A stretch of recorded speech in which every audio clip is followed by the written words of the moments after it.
set. Hud, bonsoir et bienvenue dans l'émission du sport avec des lions, des panthères, mais c'est les zèbres qui font la loi, week 15. L'émission du sport avec des lions et des panthères où les zèbres font la loi, c'est votre émission hebdomadaire où nos analystes décortiquent l'actualité de la NFL. Notre équipe d'experts internationaux et francophones se retrouve dans l'émission du sport avec les lions et les panthères où c'est les zèbres qui font la loi chaque semaine pour t'offrir un regard unique sur une sélection de matchs et aborder les sujets bouillants de la NFL. Pour retrouver tous les pronos de tous les matchs, c'est sur le site prononfl.com où tu peux jouer avec nous et le reste de la communauté francophone. Puisque tu es là, pense à liker la vidéo, t'abonner à la chaîne et nous laisser un petit coup, un petit commentaire ou charrier les Bills. C'est vraiment comme tu veux. Sans plus attendre, je vous présente notre expert. Dans l'ordre d'affichage, nous avons FMB. Bonsoir à tous. Nous avons Rémi. J'entends plus notre ami. Salut à tous. Et nous avons Olivier. Bonsoir Olivier.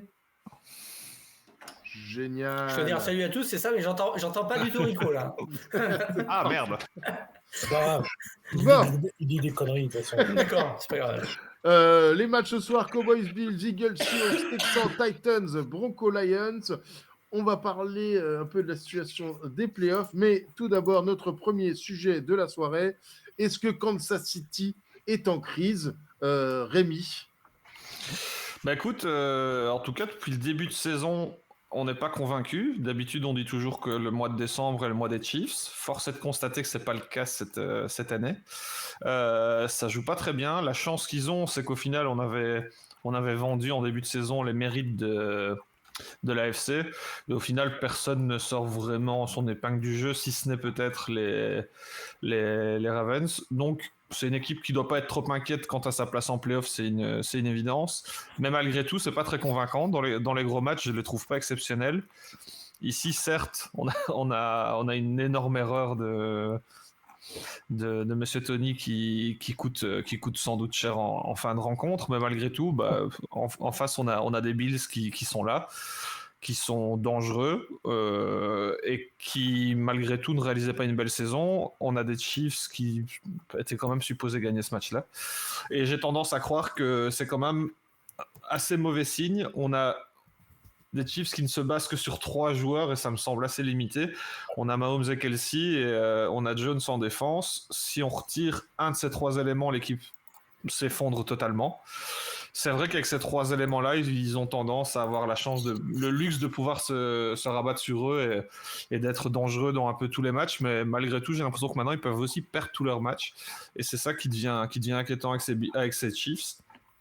À l'inverse des Bills qui pour moi sont dans une très bonne un très bon momentum. Et donc voilà, j'ai tendance à dire la crise, peut-être pas dans le sens qu'il n'y a pas de danger direct, on va dire, de participation en play-off. Ils y seront, on a le temps de se régler, mais force est de constater qu'il y a quand même des problèmes qu'on ne retrouvait pas les années précédentes du côté des Chiefs. On a un bilan qui n'est pas exceptionnel. Et je suis très curieux de voir ce que ça peut donner, parce qu'au final, les play-offs sont très ouverts, ils ont le temps. C'est leur luxe, c'est qu'ils ont le temps. Mais voilà, il ne faudra pas trop traîner non plus. Donc Olivier ne m'entend pas, mais il essaie de résoudre ça en changeant son fond. Vous le direz c'est à moi, il faut le dire, j'entends pas le monsieur. Voilà, vous le direz. C'est à toi, Olivier. À toi, Olivier. Et il faut que je dise quoi? Bon, Rémi, tu veux animer l'émission? Non, écoute, notre ami... Oui, ça va, on va faire ça. Notre ami Rémi a bien résumé l'affaire, en fait.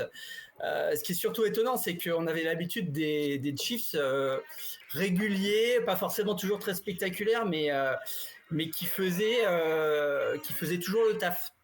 Ces dernières années, c'était ça systématiquement. Et là, on voit depuis quelques semaines, c'est pas seulement sur ce match contre les Bills, on avait vu aussi contre Green Bay que ça avait été en dessous de ce qu'ils font, et on n'a pas l'habitude de les voir, notamment à cette époque-ci de la saison où voilà, systématiquement il y avait une espèce de ramp-up qui faisait que les Chiefs étaient plutôt au bon moment en forme.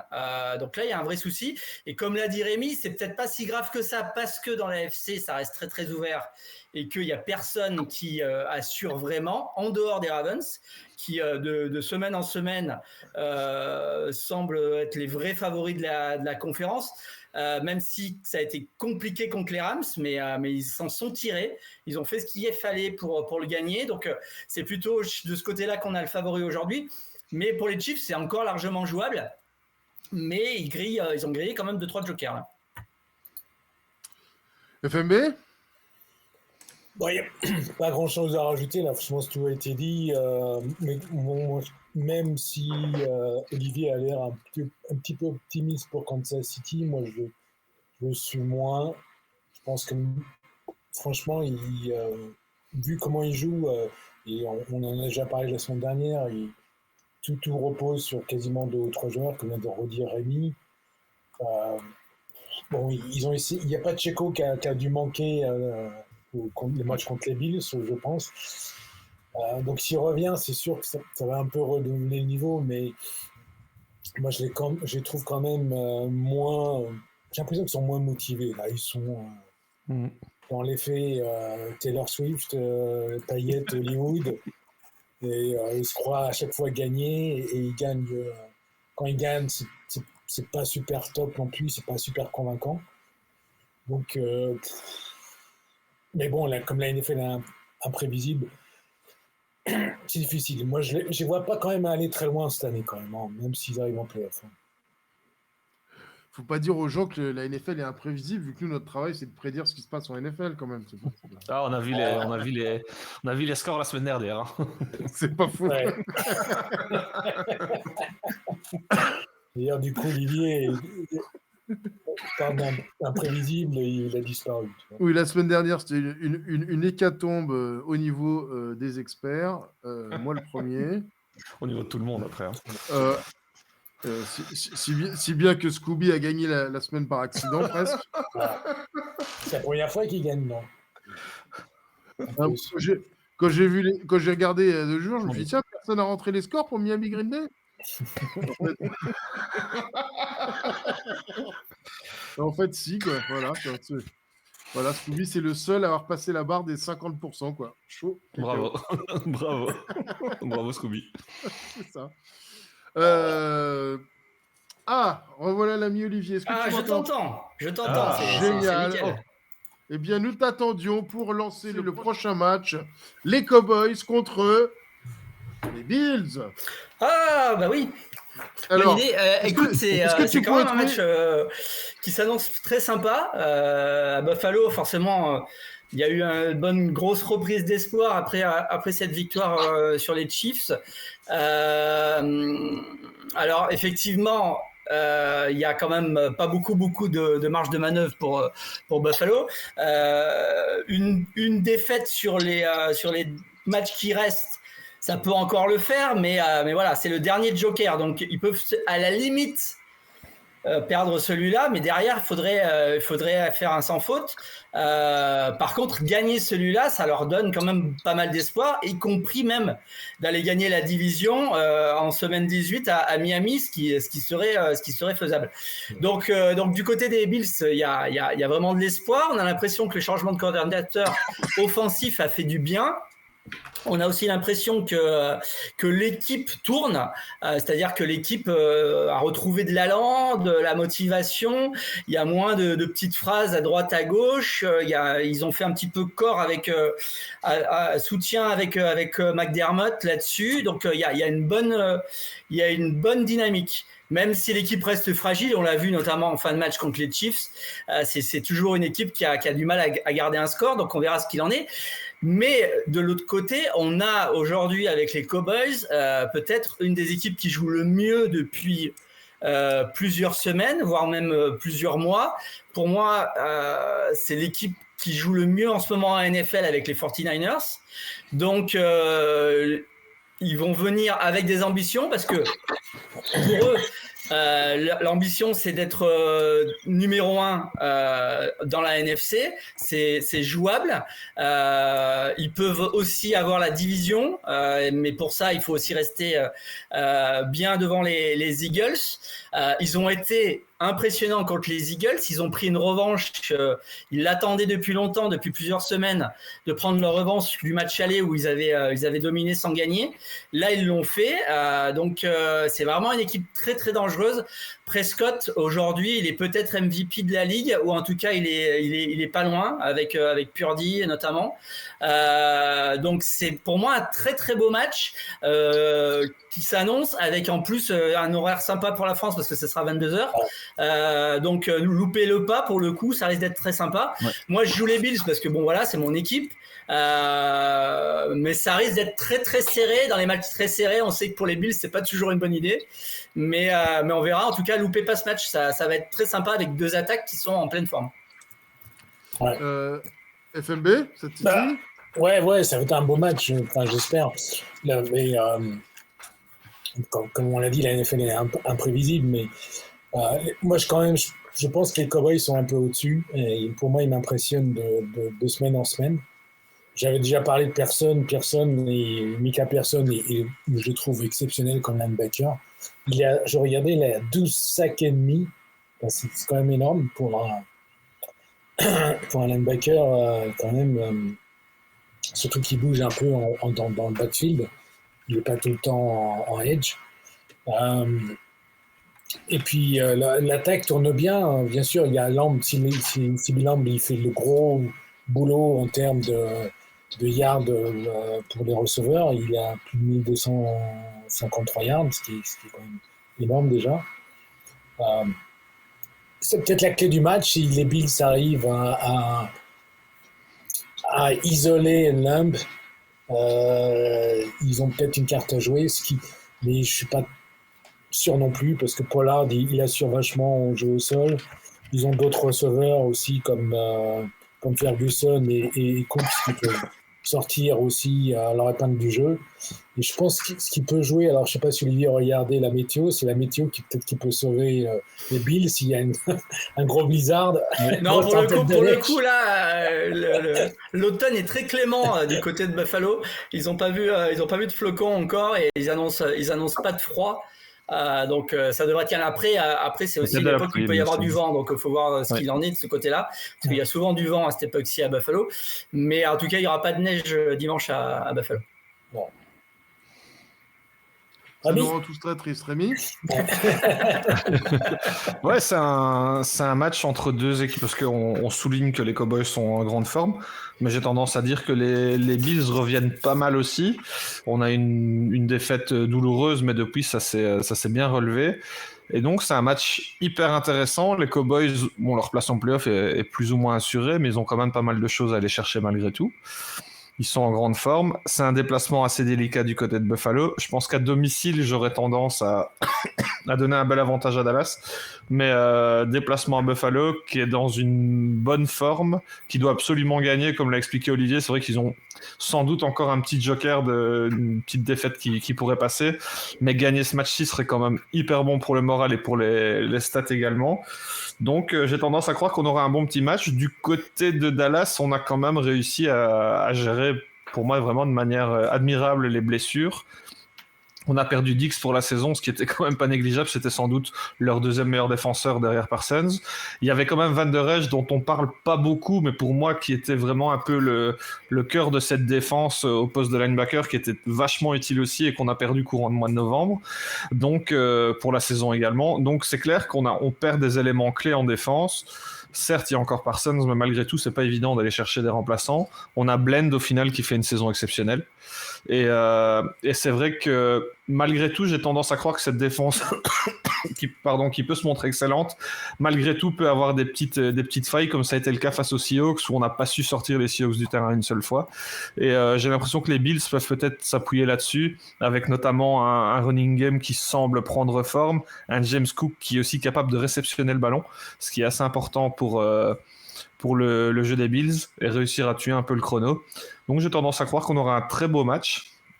Je l'espère en tout cas. La météo ne devrait effectivement pas être un facteur, mais le déplacement avec un public assez hostile du côté de Buffalo, ça peut donner quelque chose d'assez électrique et de plutôt sympathique parce qu'on verra des points.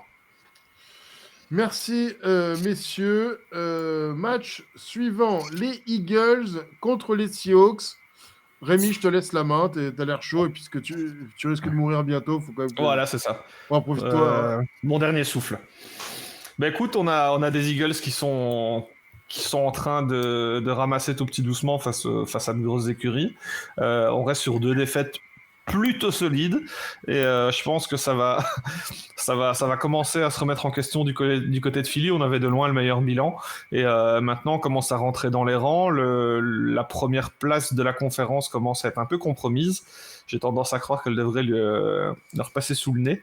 Et ici, on a un déplacement du côté des Seahawks. Match qui, a priori, est abordable pour les Eagles. Mais attention, parce que ces Seahawks-là, malgré tout, sont capables de belles choses. On l'a vu encore la semaine dernière. Après, certes, face aux 49ers, c'était plus compliqué. Mais malgré tout, ils m'ont étonné. On a des joueurs capables de belles choses, surtout, j'ai l'impression, au niveau offensif. On cherche un petit peu en défense, c'est ce qui me fait peur du côté des Seahawks. J'ai quand même l'impression que les Eagles sont armés offensivement, notamment Jalen Hurts qui sort malgré tout une belle saison pour aller battre les Seahawks. Mais ça reste un déplacement délicat. C'est pas un match gagné d'avance, ce sera plus serré qu'on peut l'imaginer. Et donc voilà, j'ai tendance à croire que les Eagles ont un coup d'avance dans celui-là, mais malgré tout, après les 2 défaites, ça va commencer à paniquer. Il ne s'agirait pas de réaliser un mauvais premier quart-temps quand on sait que les Eagles sont capables de très bien démarrer les rencontres. Merci, messieurs. En fait, moi, c'est plutôt Olivier qui doit défendre les Seahawks parce qu'il a mis les Seahawks. Alors, je vais bien savoir pourquoi, parce que moi, je ne les vois pas gagner. Or, il n'y a qu'une stat qui me dérange, c'est que Pete Carroll, apparemment, n'a jamais perdu contre les Eagles. Avec les Seahawks. Je crois qu'il est à, si je ne me trompe pas, il est à 7 victoires et 0 défaites. Je suis assez étonné de cette stat, mais je pense quand même que les Eagles sont au-dessus. Ils vont jouer à Seattle et pareil, donc le climat est. Donc là, il n'y a pas de grosse différence de climat entre Seattle et Philly, où il pleut tout le temps, là. Oui. De toute façon, et ça caille, il y a du vent, donc. Et puis les Eagles, ils courent tout le temps quasiment, donc. Et comme on l'a dit plusieurs fois, ils ont une grosse défense, donc je ne sais même pas si Geno Smith va jouer. Après, j'ai été agréablement surpris par Drew Lock. Je l'ai trouvé plutôt à l'aise et il m'a vraiment agréablement surpris. Ouais, il n'a pas fait de bêtises. Bon, c'est un vétéran maintenant, Drew Lock. Donc, je pense qu'il. Et puis bon, il y a Pete Carroll est quand même un bon coach, donc il a dû dire on fait pas trop de conneries. Il a dû bien le coacher, contrairement à Belichick et ton ami Mac Jones. Mais je sais pas, je suis assez curieux de voir d'entendre ce que va dire Olivier pour défendre moi aussi son choix. Olivier. Non, mais écoute, il y a pas grand-chose à dire. Vous savez mon grand amour des Eagles cette saison. Donc ça a largement influencé mon choix, qui fait que tant que je ne penserai pas que les Eagles ont une fiche qui correspond à leur niveau réel, je ne serai pas content. Donc il leur en faut encore 2 ou 3. Donc on va continuer sur cette bonne dynamique là qui a été commencée par les 49ers, que les Cowboys ont bien continué. Non, mais écoute, alors les Seahawks, ils ont encore une chance de se qualifier. Ils ont un public qui est quand même assez chaud. On sait que Pete Carroll est quand même pas un manche. C'est une équipe qui est pas facile à jouer à domicile, surtout dans cette partie de la saison où, comme tu l'as dit, le temps à Seattle, ça peut être assez épique. Ça va être un match qui va se jouer un petit peu dans les tranchées. Là, ça s'annonce assez physique. Alors évidemment, les Eagles sont assez doués de ce côté-là. Ouais. Mais écoute, j'ai envie que les Seahawks arrivent à faire un petit quelque chose, ce qui aurait aussi tendance aussi à rajouter un petit peu de piquant sur la course au playoff dans la NFC, parce que ça va commencer à être un gros embouteillage là de ce côté-là. Donc ça pourrait être sympa. Donc je joue plus les Seahawks pour le cœur que par la raison, mais malgré tout, c'est pas une équipe qui est facile à manipuler à domicile au mois de décembre. Bon, merci messieurs. Passons au sujet que les gens nous réclament. Ils veulent savoir, est-ce que les playoffs ont commencé ou est-ce que les équipes commencent à peine à jouer? C'est FMB, je crois, qui veut ouvrir là-dessus. Ouais. C'est une bonne question, parce que là, on a l'impression que là, d'un seul coup, tout le monde se réveille. On a eu quand même pas des super matchs, mais par rapport à ce qu'on a vu les semaines d'avant, où on a vu des matchs catastrophiques, ennuyants. Là, on a vu quand même des beaux matchs. Donc, je pensais Lions, par exemple, et Chicago Bears. Les Bears ont joué super bien. On a vu quand même pas mal des matchs bien disputés, là où les Bills se sont réveillés aussi. Et c'était un match intéressant. Je me posais la question si d'un seul coup, les mecs, alors je sais pas, soit il y a l'effet en fait du mois de décembre, le mois de décembre est là et maintenant il faut se réveiller, donc c'est le money time si on va aller en playoff, ou si c'est la peur de se faire virer dès janvier, se faire virer de l'équipe, faire virer du staff de coach. Alors je sais pas, je vous pose la question, comment ça se fait que d'un seul coup tout le monde se réveille? Alors c'est vrai dans la NFC East, en NFC, enfin, pas East, mais en NFC en général, on voit plein d'équipes qui ont quand même des fiches pas très belles et qui risquent d'aller en playoff. Donc c'est quand même assez, je dirais, de mémoire, c'est assez triste de voir ça, quoi. Des équipes avec des fiches négatives qui vont aller en playoff. Pour moi, ça me fait toujours quelque chose. Donc, je sais pas ce qu'en pensent mes collègues, mais je ne sais pas non plus ce qu'en pensent tes collègues. Olivier, en tant que collègue, qu'est-ce que tu en penses? Non, mais écoute, il a raison. On a vu beaucoup de mauvaises NFL cette année. C'est ça. Il y a eu des matchs qui étaient vraiment pas beaux à voir. Là, on peut pas dire que c'est parfait. Hein. J'ai pas trop regardé le magnifique 3-0 remporté par les Vikings, mais je me doute que ça n'a pas dû être phénoménal. Je sais que le début du match des Jets, il y a eu je ne sais combien de punts à la suite des deux côtés, donc c'était pas non plus magnifique partout, mais il y a des matchs où on sent que en tout cas les équipes du haut de tableau commencent un petit peu à affûter les couteaux et jouent plus sur trois jambes en gardant de la réserve pour la suite. Hein. Le Cowboys Eagles, le Bills Chiefs, le Ravens Rams, même si les Rams sont un petit peu dessous au classement, mais le Ravens Rams c'était vraiment un excellent match. On sent qu'il y a des équipes qui aujourd'hui, soit elles sont dans la course au playoff et elles ont plus de joker, donc elles ont la pression et forcément ça se sent. Soit on commence à penser au placement dans les classements pour les playoffs, ou en tout cas à marquer aussi l'adversaire. Je pense que typiquement le Cowboys Eagles, il y avait plus que simplement l'envie de gagner. Il y avait aussi de la fierté, il y avait aussi quelque chose à prouver, etc. Donc voilà, au fur et à mesure de la saison, c'est assez normal qu'il y ait ça. Et à l'inverse, ce qui m'étonne toujours en fin de saison NFL, c'est que malgré tout, malgré le fait que des fois on a l'impression que les équipes jouent à moitié, etc., il n'y a pas tant de tanking que ça, et on voit des équipes qui jouent un petit peu pour l'honneur, typiquement ce que les Titans ont fait à Miami par exemple. Voilà, et ils sont allés la chercher leur victoire pour le coup. Donc écoute, c'est pas plus mal, et au moins on voit des choses qui sont sympas. Donc écoute, on va apprécier ça, parce que c'est vrai que on a mangé notre pain noir à certains moments dans la saison. Ouais. Et mon mystère, moi, c'est quand même les Bengals. Là, qui Les semble- Bengals, j'allais en parler quand Olivier parlait des équipes en Ouais. forme. Ils Vas-y, Rémi. performent, ils font, comme le dit FMB, les Bengals sont vraiment impressionnants parce qu'ils font une très belle performance face aux Colts. Après, oui, les Colts ne sont pas la meilleure équipe de la NFL, mais typiquement, Ah, quand même. c'était un concurrent, c'était un candidat au playoff. Et là, les Bengals tapent un grand coup. Grosse victoire, 34-14, c'est solide. Au final, on trouve une stabilité qu'on n'a pas trouvée depuis le début de saison. On enchaîne deux belles performances, donc pourquoi ne pas y croire du côté des Bengals qui ont un bilan de 7-6 qui est pour le moment suffisant, je pense, pour aller en playoff. Il y a énormément d'équipes à 7-6. Oui, c'est incroyable. Je ne me l'explique pas parce que c'est une équipe qui se réveille, c'est une défense qui se réveille, Il joue mieux c'est une ligne offensive qui se réveille. Il joue mieux qu'avec Burrow.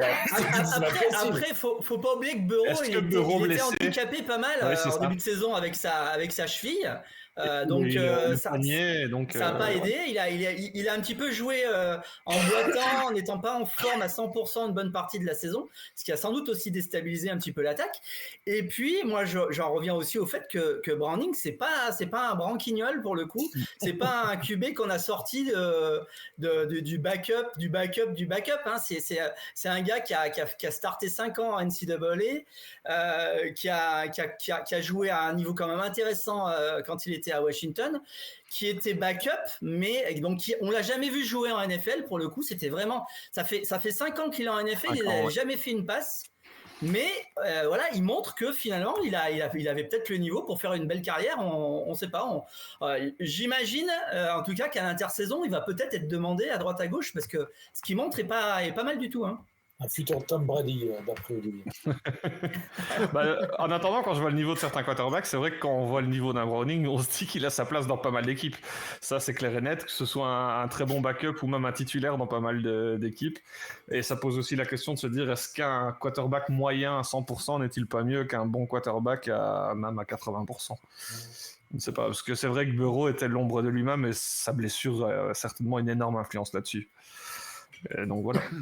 Mais ouais, cette course au playoff est, par défaut, j'ai envie de dire, un peu passionnante, parce qu'au final, tout le monde est dedans. Il n'y a que 2 équipes qui ne peuvent plus faire les playoffs, c'est d'un côté les Patriots et les Panthers. Mais même les Cardinals qui sont à 3-10 ont encore une chance de faire les playoffs, donc c'est quand même quelque chose d'assez incroyable. Et plus sérieusement, il y a quand même tellement d'équipes. Je pense aux Bills qui sont, je ne sais pas quelle position ils sont, aux alentours de la 10e place, je pense, de la conférence. On doit être 10 ou 11 dans le classement parce qu'on est tout en bas des tiebreakers en 7-6. Oui, c'est ça. Ouais. Mais égalité à une équipe qui est qualifiée pour les playoffs, donc voilà, tout est jouable.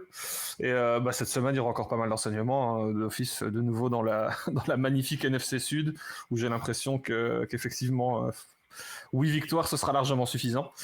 Ça va jouer jusqu'à la fin. Ouais. Ça va jouer jusqu'à la fin, jusqu'à la dernière semaine. Ça rend la chose un peu sympathique, malgré le côté un petit peu médiocre de la NFL cette année. Alors, donc j'ai une question pour mon ami Olivier, qui a suivi la XFL. Et je crois que le champion de la XFL, il avait une fiche négative. Alors écoute, j'ai suivi, mais pas jusqu'au bout. Pour être franc, j'ai un peu décroché un moment.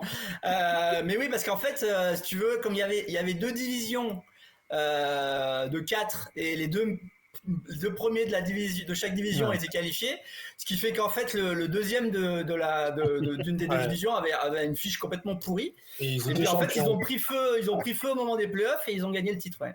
Alors est-ce que ça peut arriver en... Alors, j'ai pas de malheur. En AFC, non, mais on est NFC.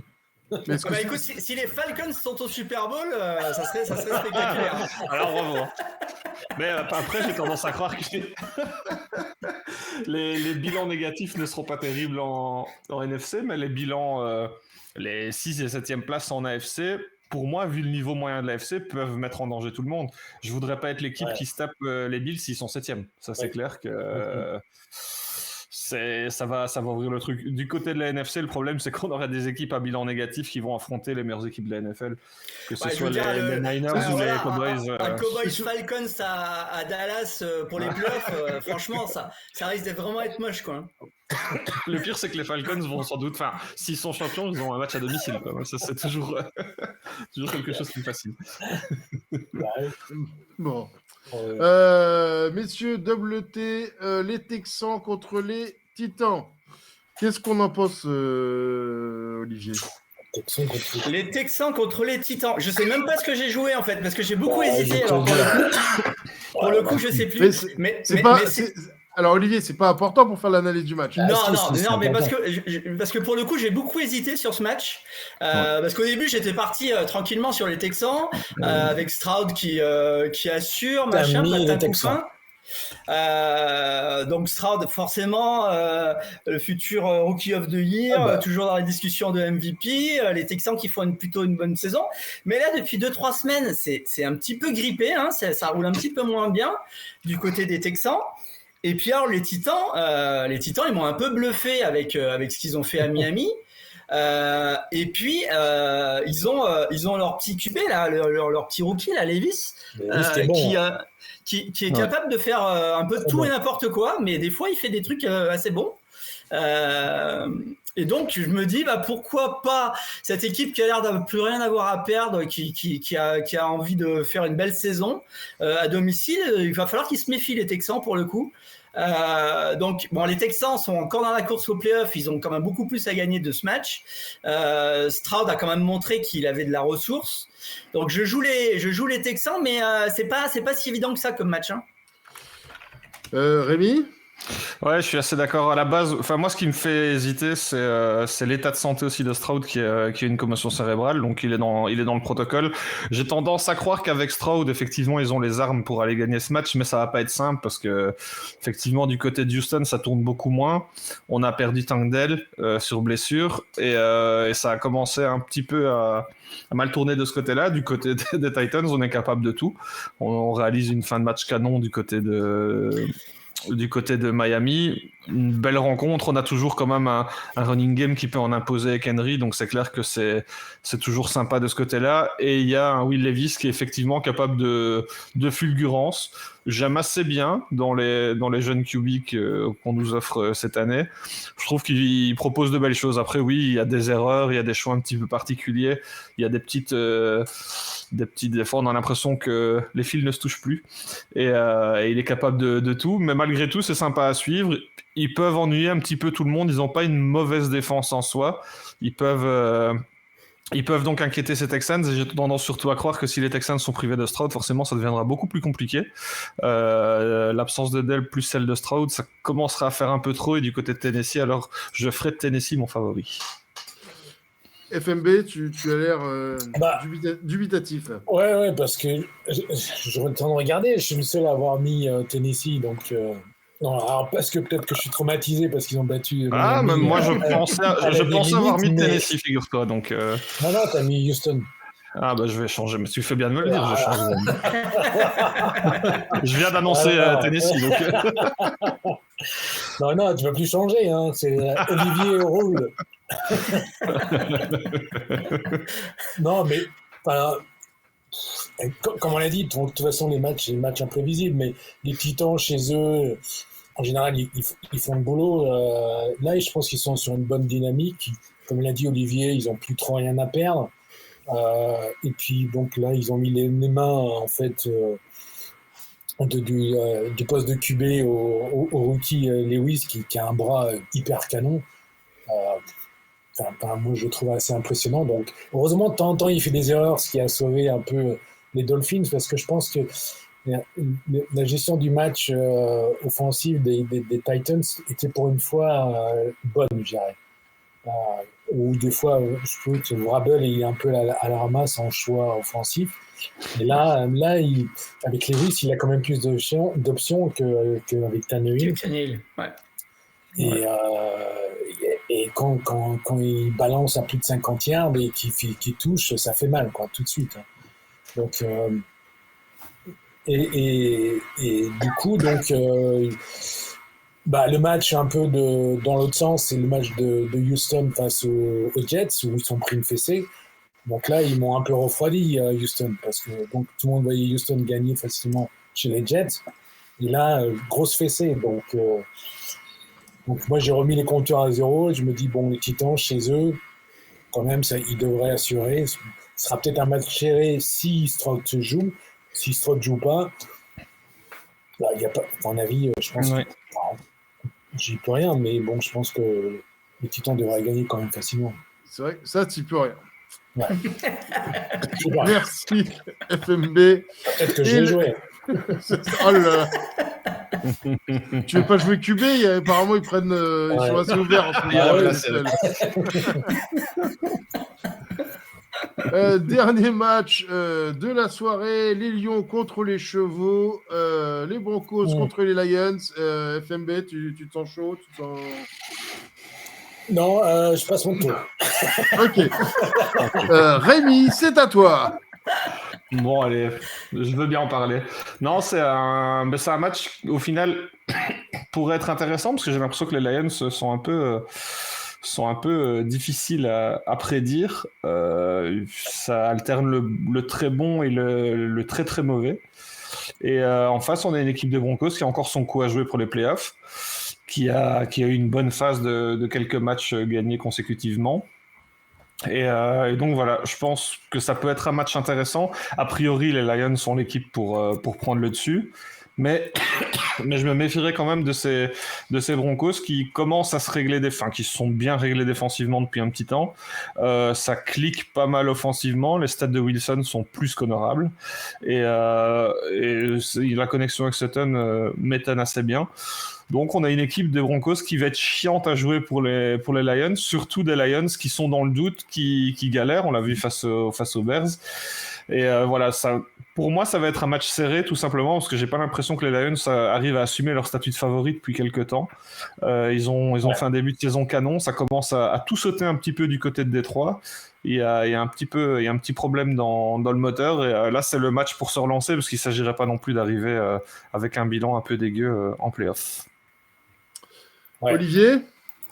Bah ouais, je suis vraiment d'accord avec Rémi là, sur la situation, parce que les Lions sont vraiment décevants. On a l'impression que depuis Thanksgiving, là, alors c'est la tradition pour eux de se faire ramasser à Thanksgiving, mais là depuis ce match-là, il y a plus grand monde qui assure. Et il y a quelque chose qui est un peu cassé dans cette équipe. J'ai l'impression, c'est assez bizarre. Bon, alors après, ils ont perdu contre des équipes de leur division, souvent, hein, là, ils se sont tapés les Bears, ils avaient perdu contre les Packers, donc c'est des équipes qui les connaissent bien, donc peut-être qu'il y en a qui ont trouvé le moyen de mieux les jouer, je sais pas, mais je la sens plus trop, cette équipe des Lions, qui était pourtant très très sympa à suivre en début de saison. Et en face, on a des Broncos qui ont vraiment la dynamique avec eux. Ils ont complètement retourné leur saison, notamment parce qu'ils ont une excellente défense. Et puis parce que Wilson, finalement, ça reste quand même un QB qui est quand même plutôt dans la bonne partie du classement des QB NFL. Donc ils ont une carte à jouer, ils sont encore dans la course. Donc moi je joue plutôt les Broncos parce que momentum, quoi, et que voilà, j'ai l'impression qu'ils vont aller au bout, c'est-à-dire au moins aller accrocher une petite place en playoff après un début de saison calamiteux, quoi. FMB, tu es prêt? Est-ce que tu es prêt? Tu veux qu'on attende encore un petit peu? Tu veux revenir la semaine prochaine? Non. On va attendre. Hein. Non, alors c'est un match, comme on l'a expliqué Rémi et Olivier, c'est vrai que c'est un peu difficile parce que les Lions, pour moi, j'ai un peu peur là, qui baissent de niveau. On voit que Hutchinson, qui était hyper présent et au début de saison, là on voit il sac moins, il fait moins de pression, il a diminué, en fait, j'ai regardé les stats là, il est qu'à 6,5 sacs, donc il a vraiment, si on compare à Micah Parsons des Dallas Cowboys, tout à l'heure j'ai dit qu'il a 12,5, donc et pourtant Hutchinson c'est vraiment que ça, il fait que courir un peu le QB.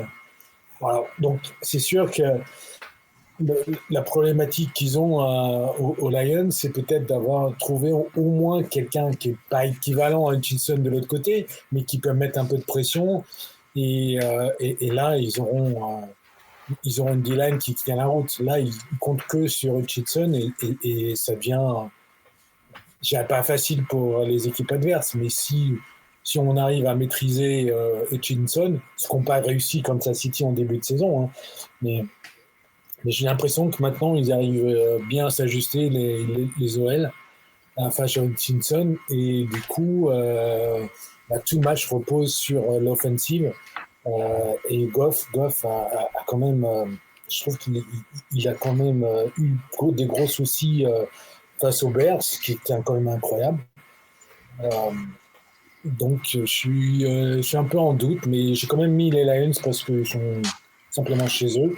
Et comme l'a dit un grand prophète belge, Attention, j'ai dit quand deux mauvaises équipes se rencontrent. Tu sous-entends que les deux sont mauvais. non, j'arrive pas à ça. C'est des...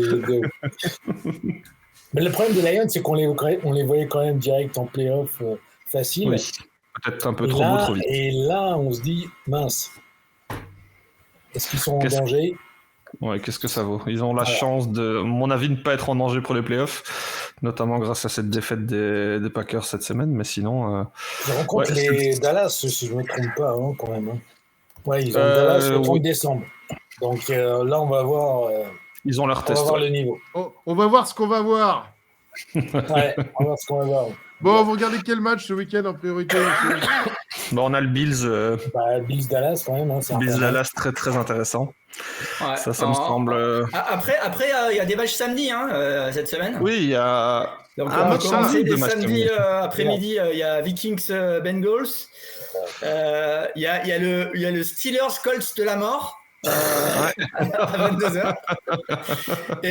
Et alors, Lions Broncos pendant la nuit, malheureusement. Ouais. Et puis on a un joli apéritif avant le Bills Cowboys parce qu'on a Jets Miami, donc ça peut être rigolo. Ouais. J'ai peur des Jets. Voilà. Et on voulait féliciter Scooby pour sa promotion à stagiaire en chef. Voilà. En tout cas, stagiaire titulaire, on va appeler ça comme ça. Bravo, Scooby. Maître Scooby. Maintenant, c'est Maître Scooby. Hein. Non, il m'a dit qu'il ne voulait pas qu'on l'appelle comme ça. C'est pour ça, stagiaire Scooby, quoi.